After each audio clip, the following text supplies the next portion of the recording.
Hey everybody, I've had a lot of questions about the hands in downward facing dog, whether they should be turned out or not.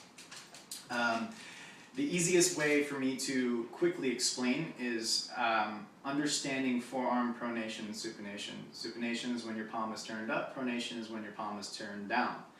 Now, not everyone has full pronation, supination, and a way to tell if you have full pronation is you just place your elbow at your side of your belly and keep your elbow there, because as soon as it wings out, you're starting to rotate from the humerus at the shoulder joint.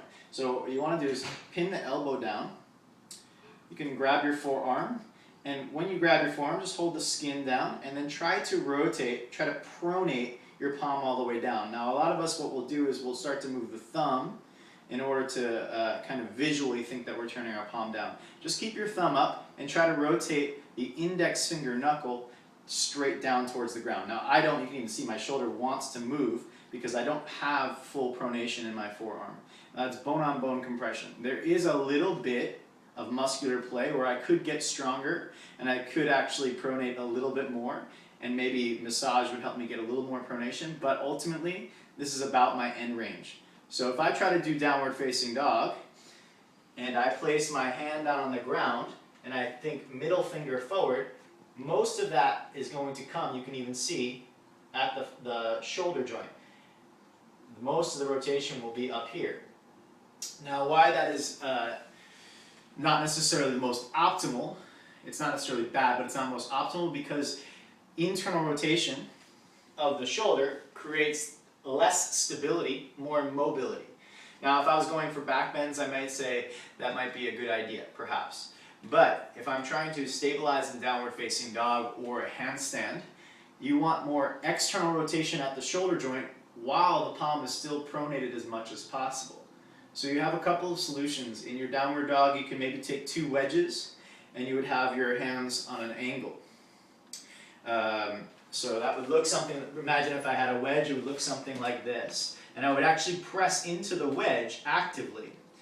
But since most of the time I don't have access to wedges, I would just turn my hands out and move my hands slightly wider, which will allow for me to do downward dog without needing as much pronation at the hand.